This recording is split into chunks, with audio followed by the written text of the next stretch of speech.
All right, here we go.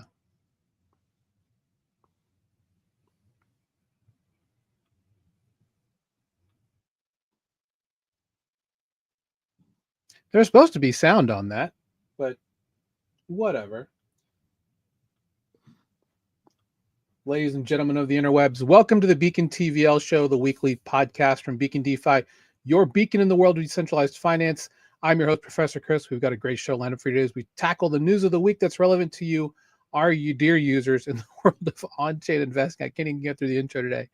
Today on the show, we have one of our favorite panelists here before the end of the year, contributor and ecosystem as part of the ecosystem team at Pith Networks, the one, the only OX Keiko. How are you, sir? And to that, sir, I say GM. GM, sir, GM. And we have another guest who's decided to grace us. Also here before the end of the year, we have from the ecosystem team, marketing at Talisman, we have the great Robert Williams. How are you, sir? Good. Yeah. Hey, sorry for the late arrival. I had another meeting that ran up right up to this. So no, you're all good, brother. Thanks for being here. You know, the let me get you the link to the agenda so you can follow along. Never mind, you have the link to the agenda. Regardless, yeah, we are very close to the end of the year. So next week will be our last live episode for the year, and then after that, I actually am going to be going away for Christmas. Don't come from my house, but. But then we'll have some type of summary type of show for, you know, the actual New Year's Eve episode. So thanks to everybody. Thanks to you two, obviously, for being panelists here on the show all year. This is, you know, it's been an amazing year. And I'm so excited to see what's going to happen in 2026. So, you know, with that said, Keiko, are you going to Abu Dhabi for Breakpoint? I did the Asia circuit. So I did... Mm-hmm. There we go. I don't even know. It feels like years ago at this point. Yeah, I did Korea and then Singapore, and then I did a week in Japan. Came home for a week, and then I went straight to Brazil for ETH Floripa, and then to Argentina for DevConnect, and then I came home. So I am done going to happy hours every day. I needed to hit the gym a little bit.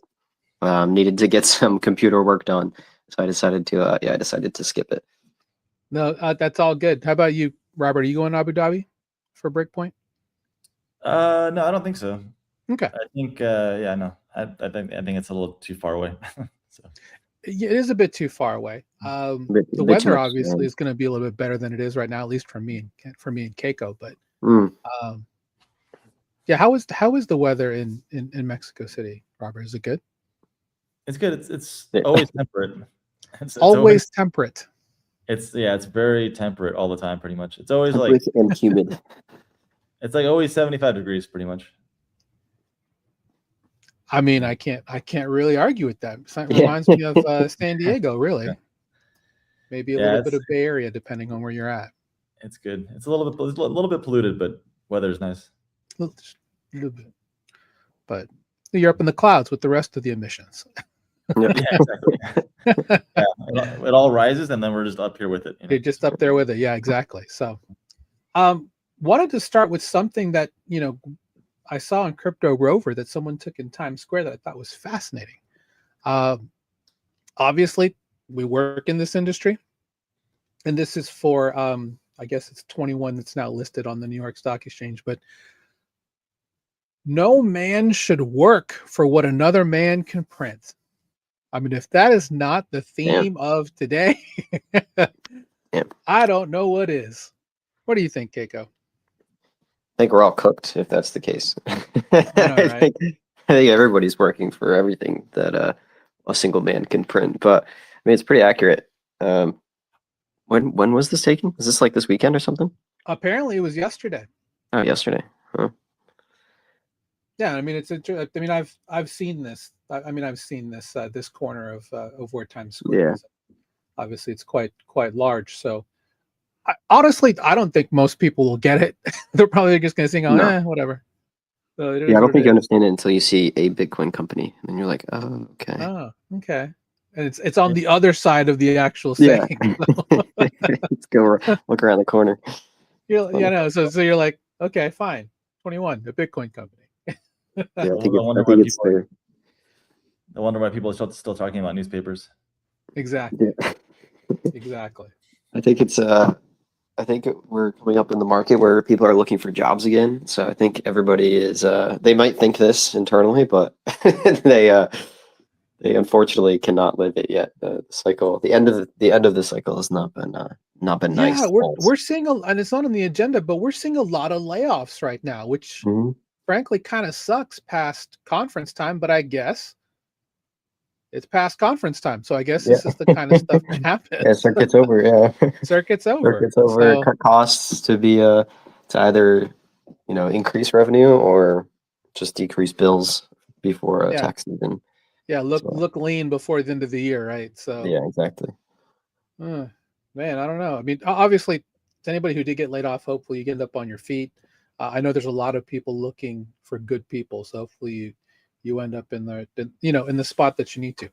Overarching theme for today, gentlemen, is the U.S. Fed decision. They did declare QT dead as of December 1st, so this should be a cut, if not a no change. What's interesting is I have been seeing some rumbles that 50 basis points is going to be the cut today. I don't think that's going to be the I don't case. I think mean, so. that would shock me considering they dropped 25 in October. So That for me, would be great for the bags and my 20-year bonds. That would be yeah, I fantastic. mean, if they want to slip in the 50, I'm not going to Yeah. complain. But I don't know, Robert. Do you think it's worth spamming the 50 plus button right now, right before this all goes to wherever it's going to go? I got a weird feeling that it's possible. Yeah, I don't know why. Just a little hunch, right? Less than 1%, only 3 cents though. I mean, it kind of makes sense just to trade it to like 5 or 10 cents though if it gets You there. would think so. You would Yeah. think so, right? Mhm. So uh, it's interesting because it's like I was going to talk about just how much of a game it is now in prediction markets and how people are trading them and literally like trying to spam buttons. I mean, at some point we're literally going to have bots on these things. So it's like, Unfortunately. Yeah. oh yeah, I mean, I'm sure there already are in terms of just scraping and just posting to APIs to beat people on the actual site. So yeah, I mean, we'll see what happens. I'm curious to see where we are at once that happens. Overall, again, ETH is outperforming Bitcoin, which is interesting to see. We'll see exactly what happens in roughly about 30 minutes. But overall, we've been flat. Flat would be the word I would use. Uh, I guess with you in the position you're in, Keiko, what's the sentiment overall with markets and how people are feeling on your side of the room? Yeah, I think my personal opinion over the past like 4 to 6 months become like very like pessimistic and bearish on most projects. So like on the building side, not necessarily the asset side, but the building side. Yeah. A lot of people are. I mean, it's the same case as before, but it's even more rampant now of people just trying to fork projects, launch them on new L1s. I mean, we saw probably like I think 5 or 6 dexes launch on HyperEVM, all really kind of doing the same thing. I mean, and their tokens reacted accordingly. We can see that new L1s don't really seem to be getting bids right now. I think beginning from Barachain. Obviously, Barachain had some other issues, but I mean, Monad is arguably like a good ecosystem, has a bunch of builders, good, really, really good infra, amazing team, like decent enough chain. But there's really not much activity. So I think combining with the quality of apps, the lack of uniqueness and things to do with money that actually might make you money, are drying up and contributing to users just not really interested. I find myself defaulting to like hyperliquid HLP or like buying cash secured puts on like risk finance, for example, just to earn yield on stables for my like stink limit orders. But really, other than that, risk is an RYSK or risk is an RISK? RYSK. It's Okay, on that's what I Hyperidium. thought. Yeah, Shout out to Risk. yeah, those guys are great. But yeah, it's boring. Like it's all the same shit that launched like 2 years ago with very Yeah. very little improvements. I mean, obviously there's Hyperliquid and there's a lot of primitives that are going to launch from this and are still cooking like HIP-3. But like there's not tokens associated with that, right? Like you have to be a good trader to make money. You can farm points and stuff and put your liquidity somewhere and run these like market making bots like with TradFi. But yeah, it's just I think most people are one, either out of money, or two, just sitting in Aave and using the Dino protocols. So it's pretty boring. Yeah. Robert, congrats by the way on TGE. Oh yeah. How's things going? Good. Things are kind of settling in. I mean, like settling out how you might expect them to.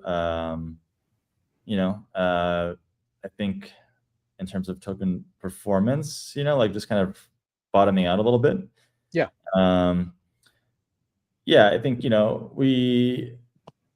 this was set in motion like a couple of years ago, really, like the TGE, Right. and so like the FTV that was targeted was probably a little high for this market, given the amount of dilution and just the general market conditions that are out there. But in terms of community and marketing and optics and everything, it was successful. So yeah, it was cool. But yeah, but in terms of performance, it is very hard to get attention these days. Even if you have utility, like a solid plan for utility and use case. I mean, a lot of other projects do as well. So we'll see what happens next year as the market turns around, hopefully. But yeah, I'm just kind of putting in the context of the overall market. Like it's going to be interesting to see like which projects are able to stand out. We hope to be one of those, of course. But of course, yeah, obviously. But there's just so much out there that it really it's a whole different game when it comes to attention and utility and how that drives token performance, frankly. So yeah, we'll definitely see what the AI improvements that you guys are going to have in the wallet. I'm very interested to beta test that and kind of give you guys some feedback on that. So yeah, congrats again on TGE. I know it's been a journey to get here, so now the real fun begins, right? Yeah, and we'll see how that goes, like with this current paradigm in the market. Exactly. Well, I'm glad you hopped on because I have topics that are pointed towards both of you actually today. Keiko, we'll get to HIP-3 in just a little bit, but coming up this week, supposedly as soon as Friday, but most likely on Sunday, we're going to get our first BitTensor halving. They do have a 21 million fixed cap, just like Bitcoin for Tau, and there's a lot of interesting back and forth on this. Overall, Grayscale, who filed a Form 10, by the way, for BitTensor, so they are very, very, very serious about making sure that Tau succeeds. They've put out a really nice prospectus, I think, for prospective buyers into what will be a very interesting trust for them. This is good to see, and they're being very. The word I wanted to use was kind, but that's not really the best word because ultimately the market's going to decide, especially from a subnet standpoint with their miners and how all of that works. I'll also have in the notes this tweet from Seth Bloomberg, hat tip to him specifically, and I'm not even sharing my screen. So, and I really should have just shared this screen with Grayscale and their prospectus regarding the having. I don't even know what the words. It's having or having is the correct word. But also, a lot of people are very curious to see how subnets are going to be affected by this halving, because effectively the the emissions of tau per block are being cut in half to a half tau per block. So 3,600 tau per day as opposed to 7,200. So the scarcity is supposed to, roll through and do good things specifically for the supply, but it should hopefully cause more of these subnets. And if I'm not mistaken, Robert, almost half the subnets are still in testing. So there's still a lot of subnet tokens that need to come to light that we're going to see in H1 2026. With regard, and really the tau emissions shouldn't affect them too much because miners are normally paid in alpha tokens anyway for each subnet that they're being a part of. So that's with the Ventura fork of the DTAL launch. So overall, just based on what you guys are seeing, since you are partnered with Subnet 45 with Rizzo, what's the overall? Is there an excitement level for what's happening on the 14th? Yeah, I think like on the surface, like it in theory, like because of the halving, more value should get accrued to the subnets, or at least like that should become more attractive to the average user. Because that's gonna be a better play for the average user with the halving coming up, I think. I think it's gonna consolidate in the top subnets by emissions, though.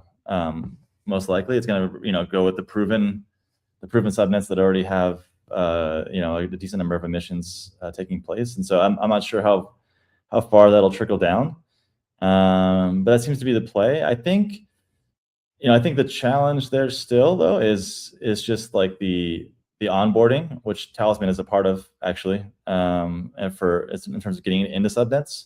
Right. Because I do think it's still a little bit complex for the average user to not only understand the concept, but kind of also get into it as well. You see like General Tau Ventures, with the Project Rubicon, bridging these subnet tokens onto other chains, and that could help bring in users and liquidity. But overall, I do think that it's going to make subnets more attractive. I just think that there's, we still need to build the rails to, kind of bring more users in and make the concept more palatable. For example, there was a recent change to how users can receive their rewards, which we're implementing in Talisman as well. So it is complicated. I mean, it literally took our team weeks to really wrap our heads around it and put it into the UI. But it's basically like it's keep, swap, and now there's a third option, like keep subnet. And so what that means is like you can basically like receive all your APY and all your rewards, I should say, in every single subnet token, which is a pretty absurd system, because then you have all this dust of subnets. Or you can automatically swap it for tau, or you can keep the subnet that you're staking to. So right. So and then that's a little, see that there, just right there, right away, is a pretty like complex and not very user-friendly approach. And so you have the bigger tau halving and how that affects like the economics of it all, but it's only going to matter, I think, if you can get users to understand how this works. So yeah, and I think that's something that will probably be a big part moving forward. So overall. Yeah, but that's kind of what we're grappling with at Talisman, is like, because we're like the top BitSensor wallet, and so we're making sure that the UI is as clean and clear as possible for people to understand this. And just a little side note, like one cool thing is that they also implemented MEV protection. Really? Is that even a thing is that on BitSensor EVM, or is that on Finny, or? I'm not sure on that question, but Okay. yeah, I do know that that's what was causing a lot of the slippage.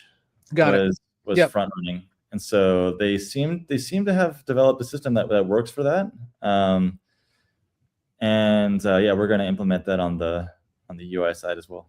So yeah, and I think what's going to be interesting about this specific halving is just the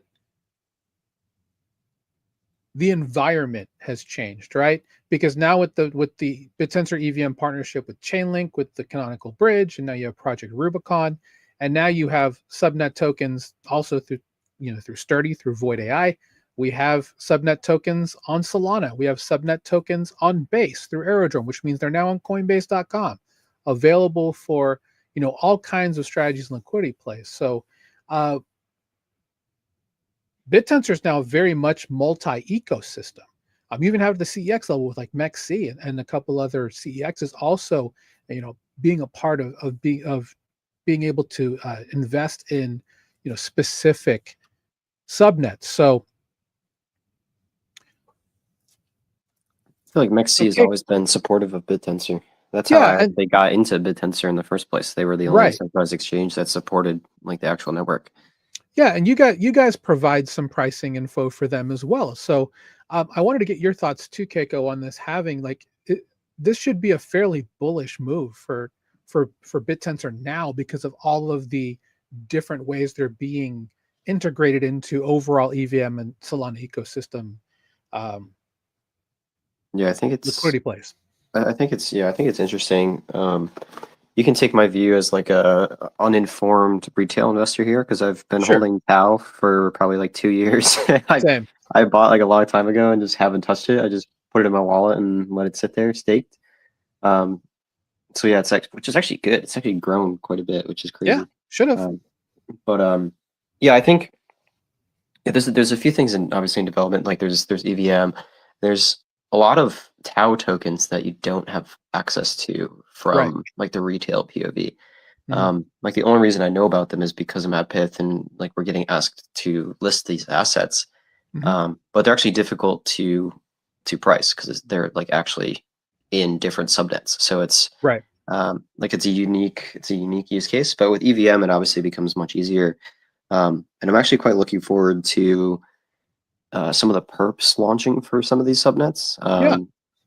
Because that'll go into the HIP3 conversation a bit, but it's going to give crazy distribution and just general knowledge to some of these subnets that people don't know about, and it'll be on the largest perp decks in existence currently. So I think it's a good move. But yeah, we'll see. I'm not really informed on the tech side. All I know is halvings are supposed to be bullish after like a year. I'll link you up with Luke from Taoshi because they're building OX markets, which is subnet 35 with Kartha.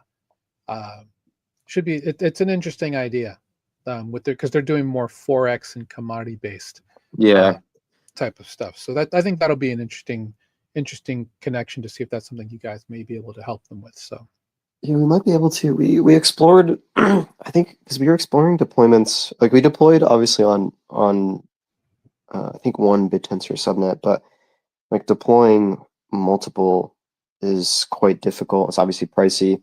The tech is like not very understandable. So we were part of like the whole switch to EVM. So obviously that helped us quite a bit and enables a lot of like access from other applications and stuff. So I think it makes sense. You see this move from people like Injective as well. Like Injective was a Cosmos chain, and now they have like Injective EVM. Yep. I think it's okay to have another tech stack, but you still at least need some access from EVM. So I think BitTensor is doing that correctly at least.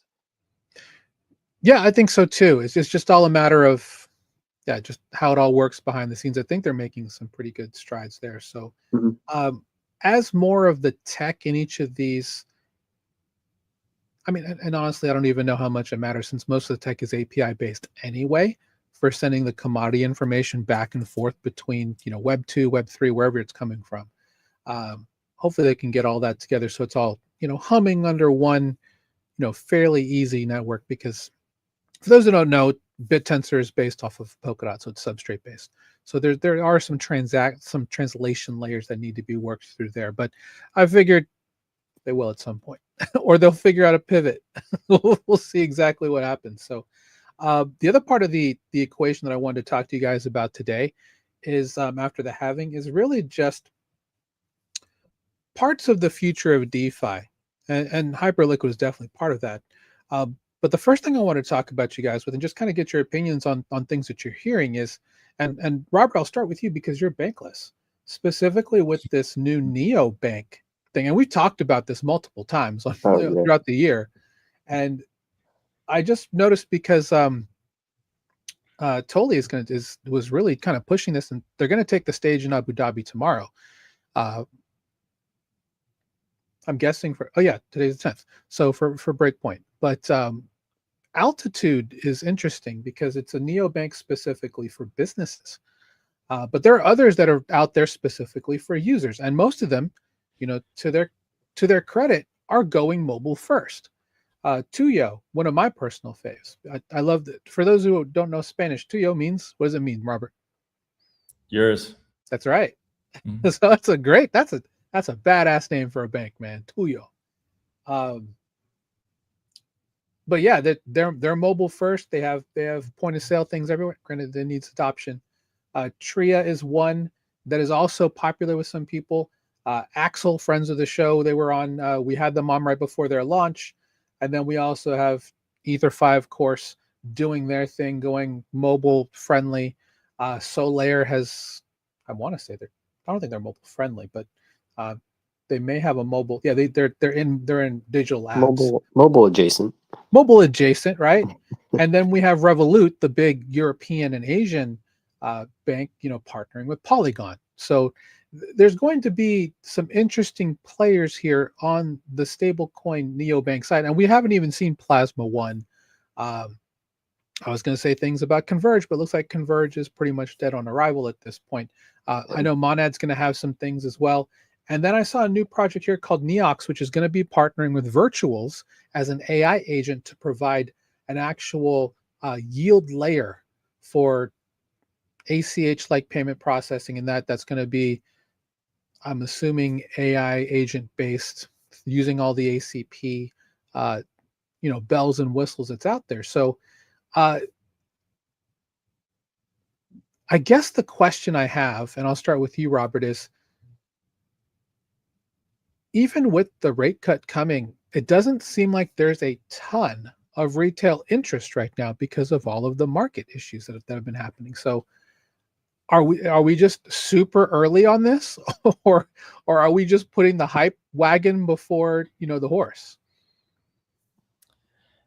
I mean, in terms of like retail interest in these neobanks? Yeah, like do you really think that there is going to be big interest in this? And I know, like in places like Buenos Aires, where they really pushed this during Dev Connect, this was something that was interesting. But overall, and we talked about the crypto card ecosystem a couple of weeks ago. Do you think that for the future of DeFi, stablecoin neobanks are going to be a huge driver? Well, like in sort of developing countries like Mexico, or obviously places like Argentina where they've experienced hyperinflation, are they able to get into those markets? I mean, like that's the big question. Like how effectively they're able to actually penetrate those markets and get through the regulatory hoops to access customers. I know they exist here, but this is Mexico is a lot more stable technically than a place like Argentina. Yeah. So I mean, there's not really it's not really a threat to the status quo really, or what the government's doing. I think that's one big hurdle. So I don't know if it's a lack of interest or just like if they're just facing these hurdles on the regulatory side. In terms of like digital nomads, like you could say that I am, or like that many people in crypto are, it's very appealing, of course, but that's like a relatively small base of users, I think. So Keiko, there's this obsession with the 9% threshold. I'm just kind of going through. I'm just like 9%, even BankerBot, 9%. They love that 9 to 10% range. it's interesting. It's like is that like a made up number? Is it real? Is 9% like that sweet spot where most people are like, that's double what I could normally get off of something I find off a Nerd Wallet or something like that, with a local credit union. So, Yeah, it's what are your probably that. thoughts on all this? It's probably that. I I don't yeah, I don't know where the 9 to 10% comes from. Obviously, like US rates are 3.75. Yeah. 20-year bonds are like 4, or 10-year bond is like 4.2. Yeah, it's around the 4.5 range. So Yeah. So yeah, it's pretty close to double. But I mean, you're taking on extra risk, so it has to be at yeah, least double here. I think EtherFi is actually higher. I want to say EtherFi is like 10 to 12 or something like that. something like Um, that. Yeah. but yeah, I don't really know. I mean, you look 3 years ago and the standard was 20%, and that wasn't obviously sustainable. Right. So no idea where this number is coming from, honestly. They could be looping or something in the background, or getting, I don't know, some kind of LP deals or something. But I'm not totally sure on this number. I mean, it's attractive, that's for sure. Yeah, and I think that's probably the reason why it just looks attractive the closer they can get to 10, right? Yeah. 20 will always be the holy grail, and if you get to 20, there's reasons why, and it's not a Mhm. sustainable long-term yield. Unless they're doing things like what Athena did in the beginning, which was shorting futures to give you that 26% Yeah. back in the day. So, yeah, I mean, overall, do you find this to be an attractive way to get people to get into crypto, or is it still better off with PayPal USD earning 4% inside the app? I think this is way more powerful. Personally, I was onboarded through neobanks. Like I was onboarded through like BlockFi, Celsius, like Voyager, all these kind of apps. Like and mobile first, not desktop first. The desktop app sucked for all of these guys. Yeah, it Uh, did. it was really, really bad. And I mean, even going to apps like Acorns, for example. I remember Yeah, Acorns by Intuit was like one of the first banking apps I ever used, and it was because it just automated savings. yep. And I knew that my cash would be earning interest, and I didn't have to do anything with it. And then they launched a debit card, and now all of a sudden, like they're their own bank. Um, and it's really the same thing. Like it's easy for retail to digest the fact that they have a mobile app with a bank account, and they direct deposit into it and can earn money. And then there's like a attached debit card. Like it's very, very easy to understand. You don't even really need to know that it's crypto or understand that it's crypto. Mhm. Like you just see money in your account. So I think this for me is, I mean, obviously I'm biased, but I think the best way to onboard people into crypto, just like automating savings and automating investing, as long as it's done right and safe, then I think it's probably one of the most powerful tools. And it's Yeah, something that and we've been missing for a long time. Because obviously, like mhm. what was it? First Republic Bank, Yeah, First Republic. Yep. Prime Trust, Yep. and I forget the other ones, like Silver something. Um, they all went under because of the ridiculous like leverage looping and uncollateralized loans and all that was with FTX and Terra Luna. Right. Um, so we lost all of this stuff for quite some time, and I was like a power user of this, and I'm very, very happy to see this stuff coming back.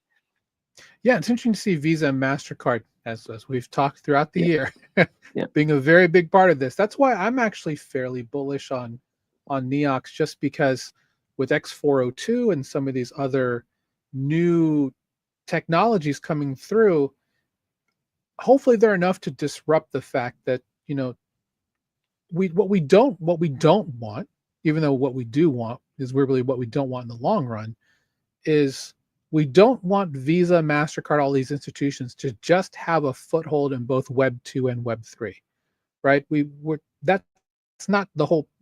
Obviously, that's kind of the point of them front running retail, but at the same time, it's going to help with adoption. But eventually, I don't think they're going to be the ones that are going to be the long-term players. Hopefully, it's these Neoxes and other types of decentralized, independent, um,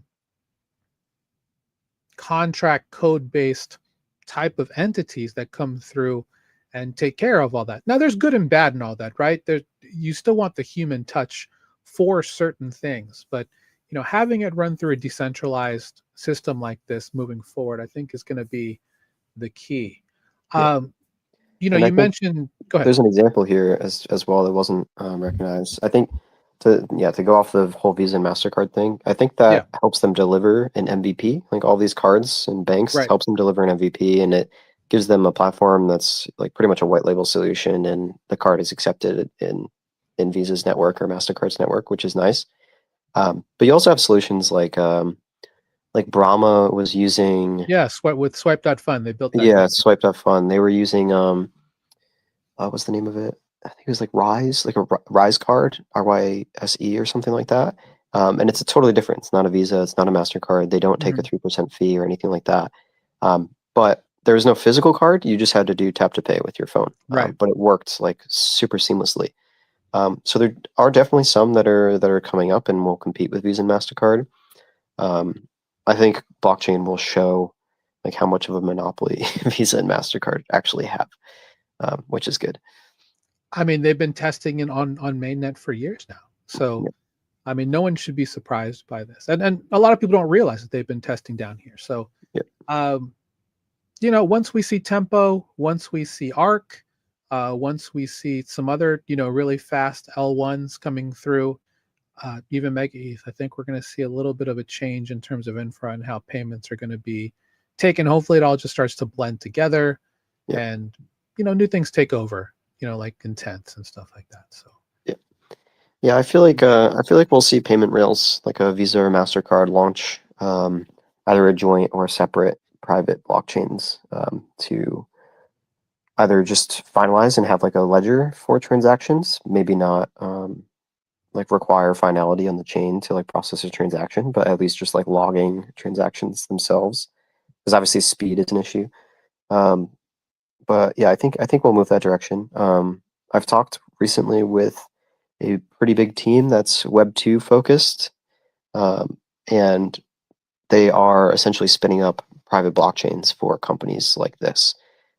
So they're building individual blockchains for everybody, but it'll pretty much only be used internally and just for, you know, all the benefits that blockchain brings. They won't be public facing, but they'll still require like all the same infrastructure. They'll need a wallet, they'll need an Oracle, like they'll need validators and all that stuff. So it's actually quite interesting. We're kind of pivoting from launch a chain, launch a token, you know, cash out. Hopefully the chain will be used to like, okay, we don't really care about tokens. Like, let's just use the tech for our actual business purpose.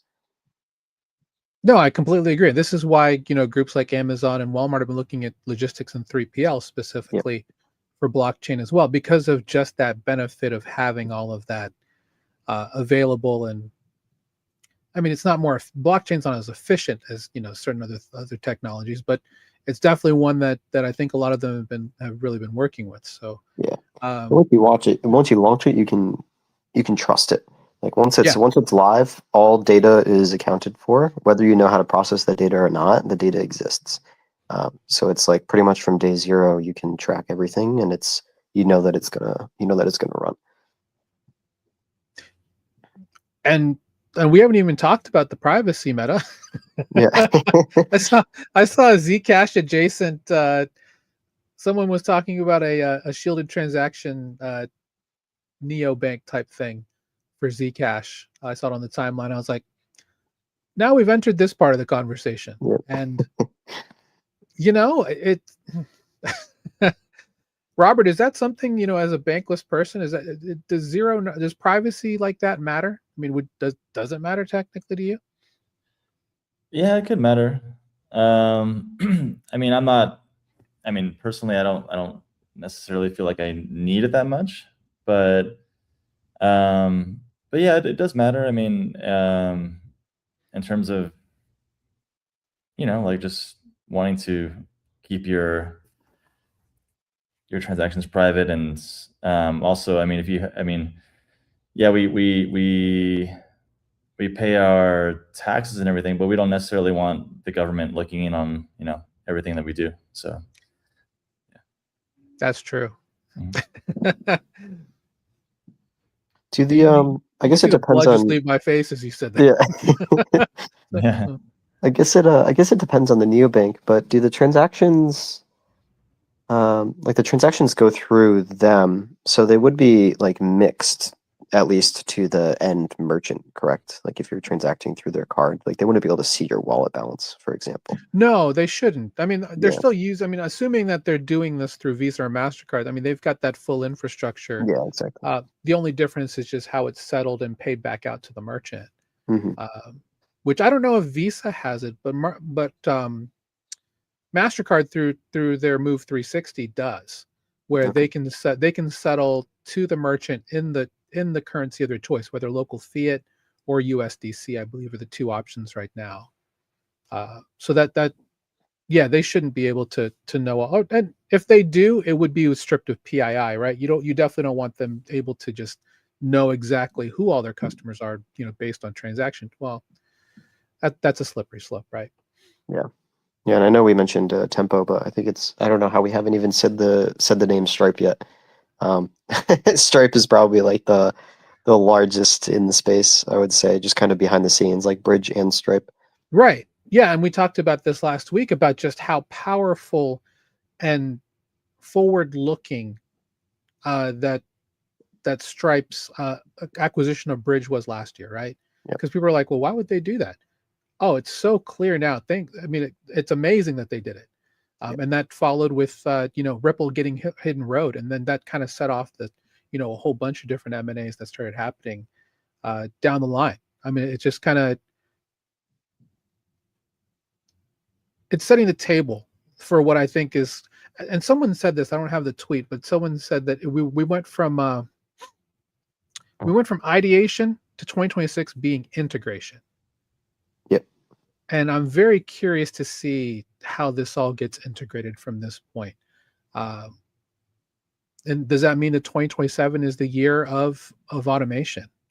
Yeah, because you go from ideation to integration and then automation after that. So, yeah, I'm very curious to see where, X402 and even things like Swift with all of that movement there is going to, specifically play into this. So, yeah, seeing these different layers, because ultimately, let's be honest, a lot of these cards, a lot of these banking things are just, white label versions of X and Y type infrastructure projects. So I'm curious to see how this moves forward.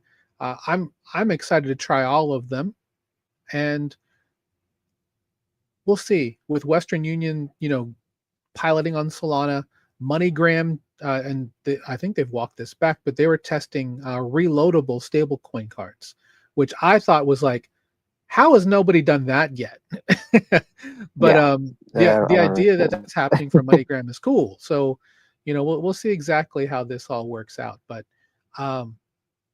I think for me, the interesting part is that people are talking less and less about Bitcoin and ETH, and they're talking more about stablecoins. I think it depends on where you go, but it seems like, when we've always talked about stablecoins being the killer app of crypto, I think that they're going to be taking over the conversation, at least for the first half of 2026, in my opinion. Okay. Again, thanks to Keiko from Piff, Robert from Talisman for being here. Just want to do a quick that was a terrible transition over to the mothership specifically.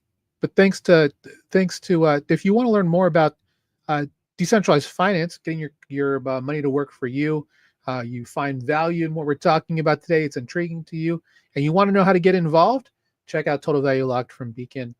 This is our free group, and yeah, excited to have you along. Completely free to join. We have plenty of free information that's out there. You can find most of it here in our Start Here post, and I'm clicking on the wrong window. And you'll get a message from myself and our CEO, Andrew, and you'll find out the different pathways that we have. Again, if you want to learn and get educated, please do so. School.com/Beacon. Shout out to all of our Beacon founding mastermind members, our current Beacon mastermind members, and our Beacon Challenge members for making what we do possible. Thank you guys so much for that. We're going to go and move on, gentlemen, to speaking of stable coins. I think an interesting issue that we've had this year is what happened with the Stream Finance Elixir drama, with debt contagion, with quote unquote risk curators that come through. You're at a specific website. For example, we will just go with Morpho in this case, and you see a bunch of really great stablecoin yields, and they're being curated by different groups here, whether it be from Steakhouse Financial, RE7, Gauntlet, from Edge Capital, Apostro. It's kind of hard to figure out, are these people trustworthy? Now, these are permissionless systems. Anyone can come in and create a pool. Morpho and Euler and Camino have done a decent job at vetting the majority of them, but at the same time, these are still trustless, permissionless systems. And the issue that happened with Stream Finance and Elixir, and bringing in some of these others like Talos Concilium, Treve, MEV Capital, a couple other groups, K3, into the contagion, has elicited a solution, if you want to call it, from Credora, which is a Redstone property. And they've created a DeFi rating system specifically for risk curators. Pardon me. They have integrated it into Morpho. It's only on ETH mainnet for now. For example, this is the Steakhouse USDC from Steakhouse Financial, and they have a risk score of A. So hopefully, in the event that you are happy with that, this will be a place where you'll want to consider putting a little bit of your funds. We obviously, through Beacon, don't recommend that you put 100% of your funds in anything. You should have a well allocated all-weather portfolio. So what is the, what makes up these rating scales? Now they've given, let's see, they gave Biddle an A+, but all Morpho markets begin at an A rating and go down from there. So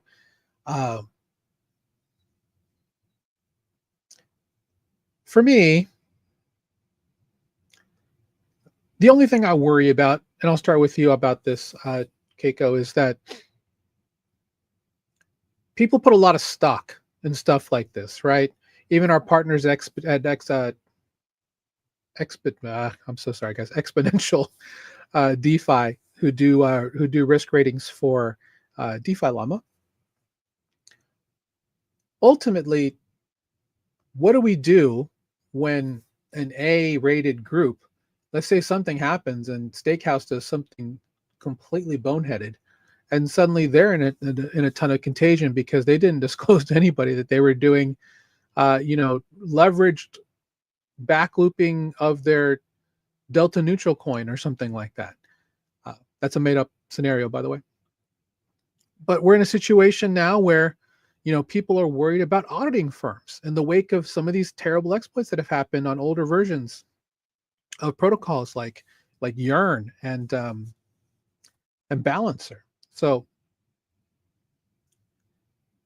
with the obscene costs of what it costs to get an audit, will risk curators also be paying a group like Credora an insane amount of money to hopefully get a good score? I don't know. These are things that are needed, obviously. Third-party transparency, great. Do we start to see, a battle for Moody's and some of these others in the DeFi space? I'll start with that. The short answer is, I think this is kind of fugazi right now. Okay. The long-winded answer is yes, I do think this is needed. But like you said, if somebody's a bad actor and is lying, and they're leveraging in the background and doing stuff with the funds, and Credora or whoever else isn't going deep enough and doing some crazy on-chain sleuthing, or they haven't checked in, say they give them an A+, right? And then 3 months goes by. We're all human. Your Telegram gets full and you forget who you're managing for accounts. And nobody has checked this protocol's funds in 3 months. All of a sudden, you have a possible F rating because you don't know what they're doing. It's good until it's not. You can give somebody a AAA or A+ or whatever, and it's good at that exact moment. But you also have to assume that these people are good and they're not doing anything shady over the course of 6-12 months. I know S&P was exploring this, so I think the TradFi guys have a better outlook on this. Basically, so yeah, I have some insights into this. I actually had a call with S&P about this, and we discussed them building on-chain rating systems. And the reason they were doing it is because most TradFi assets are obviously above crypto, like by default. Right. All of crypto to them is an F rating, or a D rating. It's the absolute worst. But they were looking to zoom into the D rating. So just because something is rated like a AAA in DeFi, it still means it's a D in like TradFi. Like it's not safe whatsoever. So S&P is working on building this out, and I don't think S&P is charging for this stuff. I don't really know. I think it's more protection for users, which is what it should be. Credora, I don't think they actually make any money. I don't know if they're charging for this. We were approached with a similar deal to, work with Credora. I'll just leave it at that on this stuff. And it didn't make sense to us at the time, to be totally honest. There's a lot of risk curators out there that might appear to be good, but are doing some shady stuff in the background, as we saw from a few weeks ago. Most are just glorified LPs. They're not actually doing anything, and some people actually accept money. It's actually quite fishy to accept money for a rating, for a better rating, and to work with these types of projects. Like if you're a risk curator and an Oracle approaches you or somebody approaches you and says, we'll give you this amount of tokens or this amount of money to use us, the decision becomes based on like monetary gain. Like it's not a technological or like product decision. And that's how a lot of this stuff is actually done. So it's, I think right now it's Fugazi. It's a step in the right direction. Obviously it will be needed, but I think it should be left to like the Moody's and the S&Ps. What do you think, Robert? Do you think this is is this the precursor to credit on chain? Well, based on what Keiko just said, doesn't sounds like it's not really going to work. But yeah, I mean, this could be the starting point, right? I was wanted to say, like, in terms of like manually going through and rating these projects, like you were saying, Keiko, like, or losing track of them. I mean, I suppose AI could be used in this case, right? To monitor their Yeah, it could. And there's just always the human part of this. Like you don't know what the backroom deals are or why somebody chose a certain product to like curate a Morphovault, for example. Like you have to make some decisions on your tech stack. You have to make some decisions on like how you program things, like what price feeds you use, what oracles you use, like what the backups are, like how you process liquidations, who gets paid out first, and like all this stuff. And some people can just like say it works one way, but you could have like a backroom deal, like where Athena made deals, for example, with auto deleveraging on centralized exchanges. Like if they didn't make that deal, and most people didn't even know about that until it was enacted on a 1010. Binance. Yeah. So like most people would have said USDE is probably like a AA or an A+ asset. Like it's pretty safe, because they didn't even you don't even know about that stuff. So it's really tough to rate that kind of thing. And I think it always will be, right? Especially in a trustless and permissionless system where you want there to be an automated set of criteria. So it'll evolve. I just don't know if it'll be anytime in the next couple of years, honestly, with everything that's going on. There's so many people just trying to build and ship to help create the data set that you would try and pick and choose from. And I think a good comparison to make actually is like a Morpho versus an Aave. Like Morpho vaults are going to be way more risky because they're individual curators, and I might get shot for saying this, but like centralized is safer in this scenario rather than decentralized. Aave, sure. Aave has their own risk team. They look at things very, very tightly, and the risk is just with one person rather than a group of like decentralized actors. Right. So like one vault and Morpho might be good versus like 98% of them are bad. So I think it should be looked at as more of like a protocol risk rather than like a specific vault risk, unless you're just like looking at assets. I think you can rank assets like Yeah, somewhat you can absolutely do that. Yeah, but the specific vaults themselves, it's a totally different animal. Yeah, Well, and in that there's, case, I mean, we could go on for hours about that because then you bring in ZKs and stuff like that. You're like, Yeah. the ultimate trust me, bro mechanic, and you're saying, Robert. I was just saying in that case, it'd be more akin to like an audit than, Yep. Right? Like you're just like auditing the protocol. Yep, exactly. And there's entire businesses for this. Like Chaos Labs does risk curation for Aave. Credora does this as well. You have like Alice Labs. You have all of these guys that do this stuff. They may not curate vaults, but they assess risk and manage risk of these protocols. And they should. And they should. And I think with Seal coming out with certifications, we talked about that 3 weeks ago. Mm-hmm. It'll be probably more accepted for certain protocols to pay for certifications to get better ratings because it shows intent to keep their users safe. And ultimately, that's why audits are so damn expensive these days. It's ridiculous how expensive they are. It's like when you have to try and when you're bootstrapping and save 6 figures for auditing, what are we doing, guys? Yeah, that's crazy.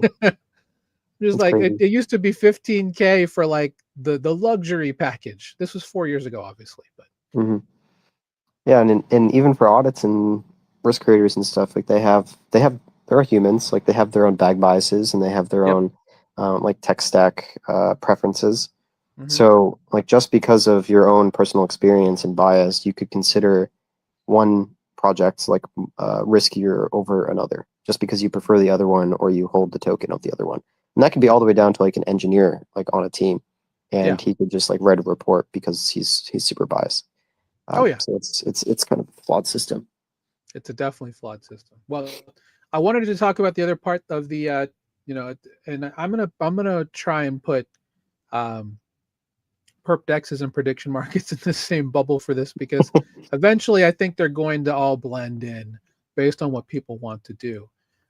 So perp dexes is the other part of the meta for the future of DeFi, mainly because of the writing on the wall that sexes are going to start losing ground to more independent, decentralized marketplaces, where different entities can kind of lay the table for how they want these things to look.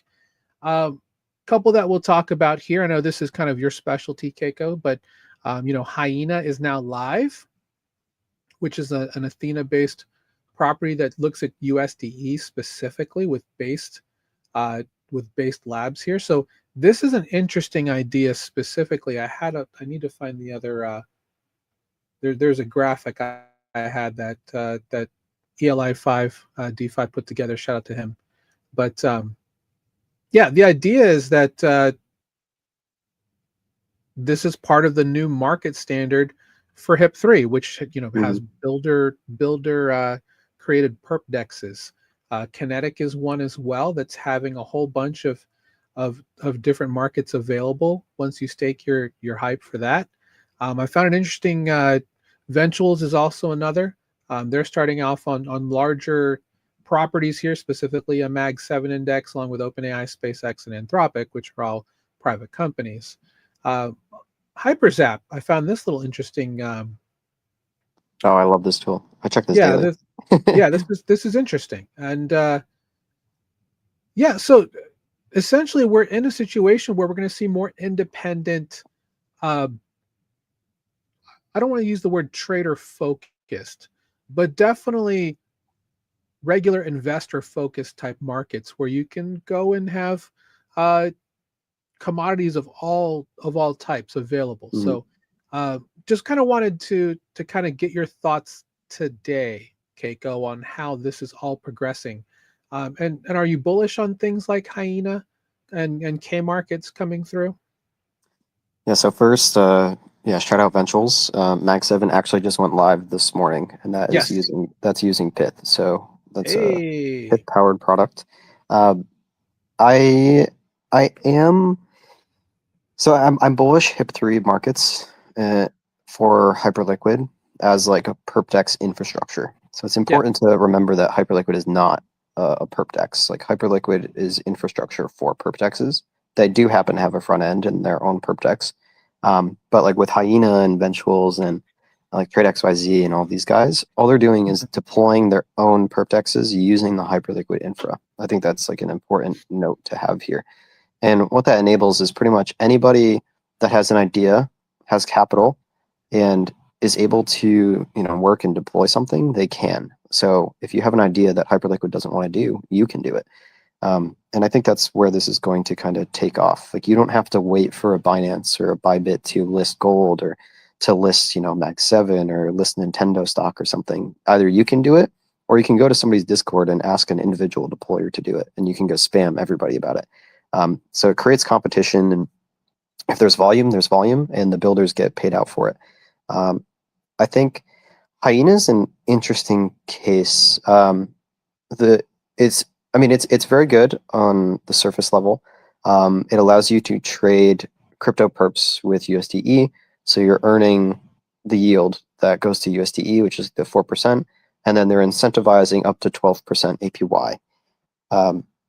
Sounds amazing, right? Like you don't have to trade with fees. Like you're earning on your margin. It's all is good. But when you look into the docs a little bit deeper, for validator operated perp markets, the fees are doubled.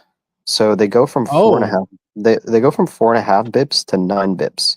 So for Athena and Based, the fees are doubled, and then you're earning interest on your margin. But you only start to earn 12% if you hold your position for longer than an hour. And you need to hold your position for an entire year to realize that 12%. So if you're paying funding rates of 20%, 30%, sometimes upwards of like 50%, depending on like the volatility of the market, there's no way in hell that you're going to realize that APY over the course of a year and like not pay the double fees. So it's something to be like very aware of. I actually tweeted about this yesterday. I don't think many people know this. This is in the HIP3 docs. But I think it's interesting. I think going this route is really good if you have wide user distribution. So like a Phantom or like a Dreamcash, for example, or like these mobile focused apps.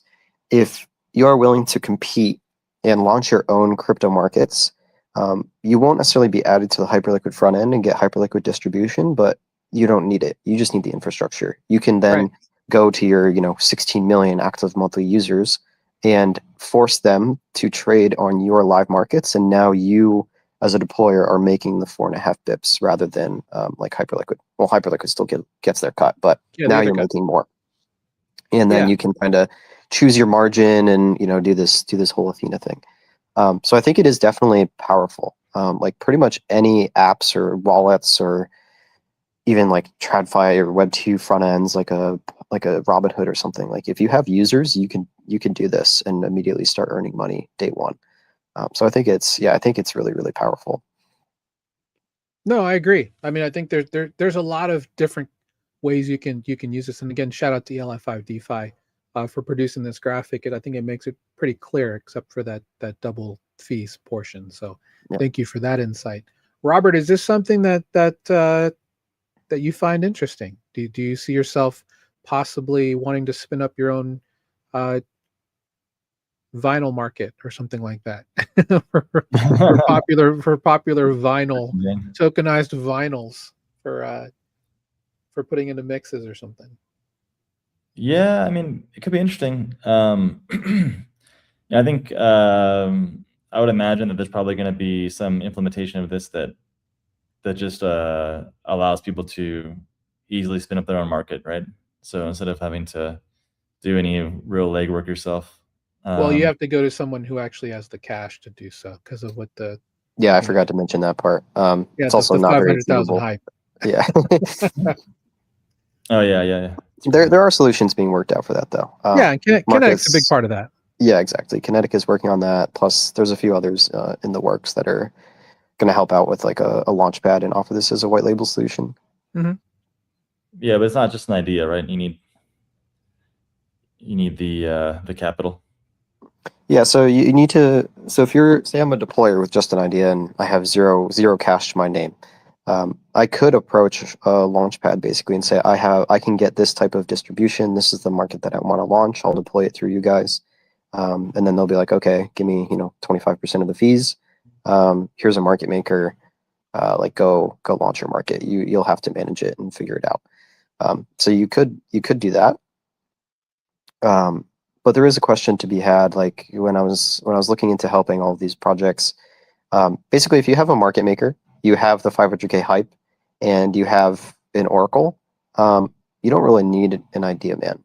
Anybody within that stack can like decide what is launched. You just need a public facing entity to do it, because you're also there's regulation risk here. Like you're offering equity trading on an exchange to potentially like U.S. citizens and stuff like that. So you are taking some risk.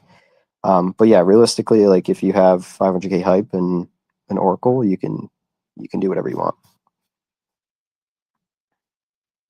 And this is powerful with Trade XYZ. I mean, I haven't really used them extensively, but just seeing what they have listed because of Hyperliquid's auction and listing mechanism, there's a lot of properties that will never make it to Hyperliquid Core. Mm-hmm. So, I think this is interesting, as you said. If you want to offer your own information, your own stuff using Hyperliquid's very performant infrastructure, then this is very much the way. I was curious when I opened up if it was going to look just like Hypercore, and it does. Yeah, because it's using all of their stuff. So, yeah, this is truly what this means in action. So, for all of those of you who like to trade perps, definitely don't sleep on any of these HIP3 companies, these HIP3 protocols, because it's fairly small right now. I mean, but wow, there's 260 million in volume already on Trade XYZ. Yeah. Trade XYZ is killing it. Yeah. Wow. And I think this is kind of the beginning of converging brokerage accounts and wallets. For most traders in crypto, I think especially this year, there's been quite a focus on equity trading. Like Wall Street Bet style, but like you have Nvidia, like you have Beyond Meat, you have like Oracle, you have Rivian. I know a bunch of people in CT were like trying to community take over the Rivian stock and like pump it. So you have a lot of people in crypto focusing on equities, and I think there's going to be a convergence on like people trading equities on Robinhood, and then like they have their wallet on chain rather than trading on Robinhood. They'll just use their on chain money to trade equities. It's also 24/7. Like you can't necessarily trade good 24/7 data on Robinhood, but on equities you get immediate execution like on chain. So or they can be in Robinhood's L2 once it comes on chain, and then hedge on Hypercore. Yes. That'll be something I think a lot of people will be looking at, and that's the main reason why we're so bullish on Hyper EVM, is because as long as it's an asset that's on core, you can hedge it in a variety of ways. Shout out to teams like at Hyperbeat for creating a really great way to create composable strategies and tokens representative of those to then use at other places within DeFi. So, yeah, I mean, these are just a little bit of the snapshots of what's going to be the future of DeFi. I think in 2026, I do think we see HIP3 with perps, with a lot of independent markets coming to the light. I think we do see some risk scales coming to help temper the expectations, or at least temper the flames around a lot of DeFi power users looking to exceed that 10 to 15% on their money overall. And obviously what we're seeing with retail, trying to get them onboarded through multiple ways, whether it's, and I think we could see a big resurgence in mobile focus based on everything we've talked about now, because granted, there's not a ton of mobile facing apps just yet on Hyperliquid, but there will be if, once Mercury kind of wakes up here. So, and there's going to be more that are coming. And obviously we have the, Phantom, MetaMask, Rabbit, all mobile versions that have access to Hyperliquid perps. It's all going to evolve over time. So kind of wrap this up. And again, thanks guys for being here. Robert, I'll start with you. What do you think is going to be the big, in your opinion, for the next first half of 2026? What do you think is going to be the biggest narratives that we'll see? I still think stable coins and RWAs are going to be really it. Because I think those have like the most traction in the real world, and they're the most appealing to that's the real those are the real areas for growth basically. Everything else is kind of like Keiko alluded to earlier in the call. Everything else is just kind of like a rehash of what it was a couple of years ago. All these different L1s and L2s and so forth. And so, yeah, I think stablecoins and RWAs are really like the major areas for growth and adoption here. What about you, Keiko? I just saw a notification on Telegram that Stripe purchased a wallet. So there's that. I think we'll be hearing about Stripe a lot next year. So yeah, obviously stablecoins, Tempo. Is it the wallet that I'm thinking of? Not sure. I forget the name of it. I think it started with a V. But yeah, obviously stablecoins. Yeah, with Robinhood entering the picture, we're going to see a lot of Web 2 focused companies using blockchain tech and like creating new iterations of the products that they already offer. A lot of centralized exchanges are also launching quote unquote DEXs, I guess, like on-chain centralized exchanges. Mm-hmm. Like you have Kraken supporting on-chain stuff. You'll have Binance is supporting Aster. I think a lot of people are going to come after the Hyperliquid playbook, and we'll see even more fierce competition from that.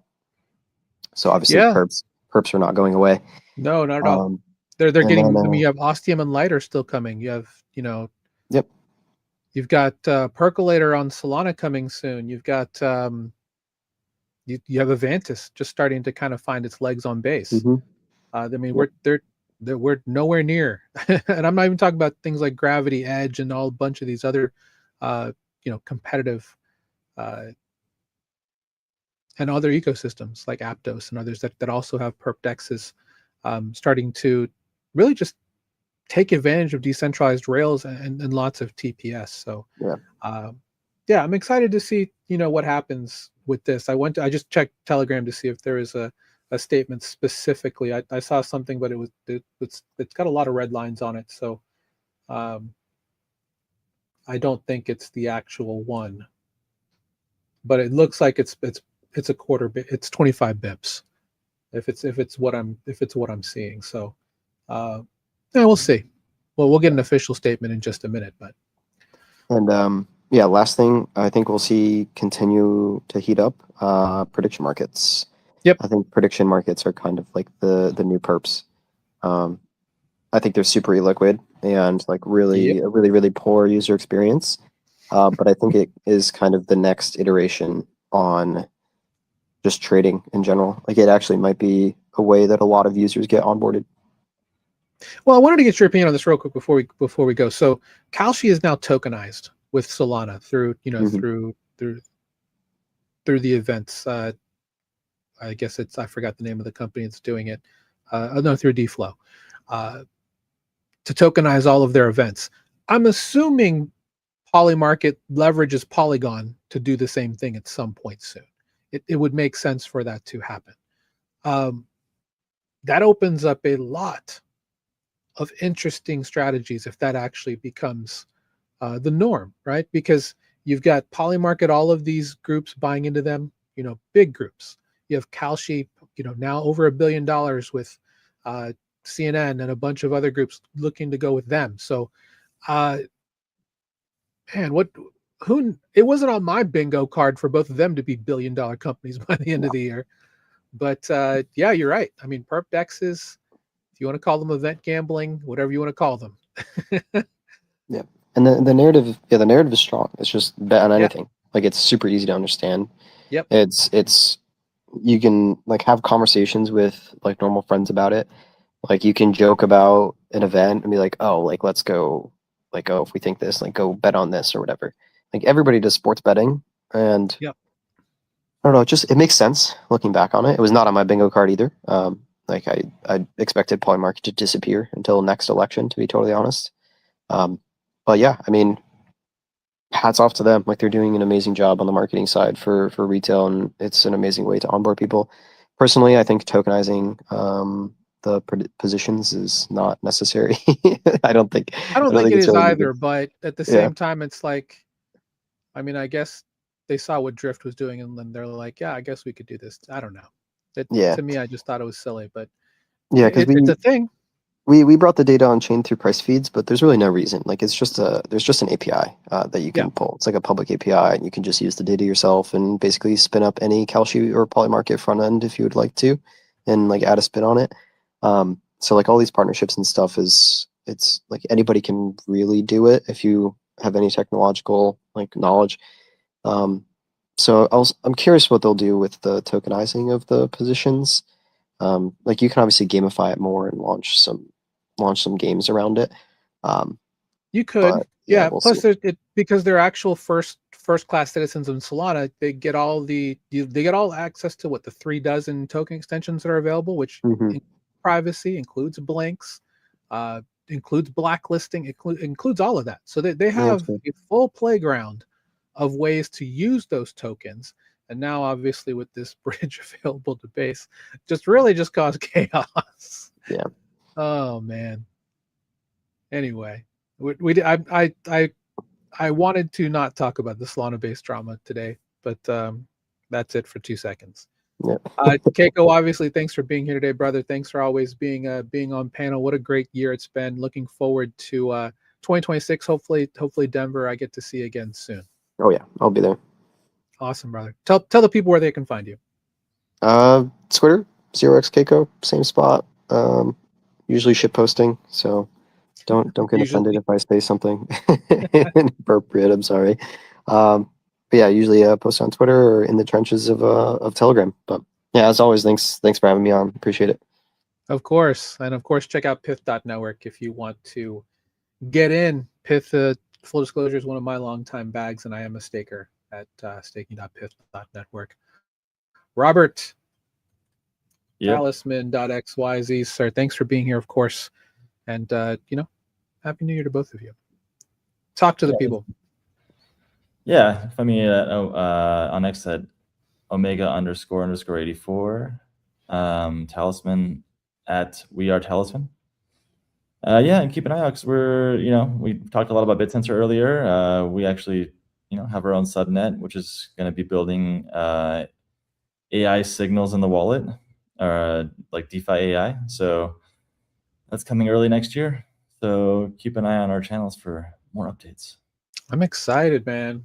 And again, if you want to learn more, again, thanks to these gentlemen for being on and helping give great takes on this show, which is meant to really just educate our audience on the news of the week, things that matter, that should matter to you as part of your journey here in DeFi. School.com/beacon. Send anyone you know. It's free to get in. Of course, if you want more, we have offerings for that.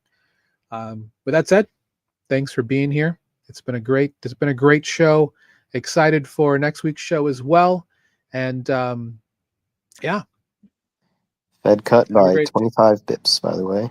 25 bips. There we go. 25 bips. It's official. So sorry for anyone who wanted to spam the 50 bips. The 50 bips button. We obviously didn't advocate that because none of this is financial advice. Do your own research. But it was going to be a fun little bet in the event that they actually did it. So 25 bips for sure. And we'll see where the market runs from here. But thanks for being here, guys. We'll see you next week for another great panel. As we say here on the show. Cheers. Up. You're saying? Oh, I just said cheers. Sorry. Didn't mean to ruin cheers. Your I thought you said fierce. I thought you said fierce. I'm like, okay, cool. What? We'll see you next week on the show. Beacons up. Banks down. Take care, everybody.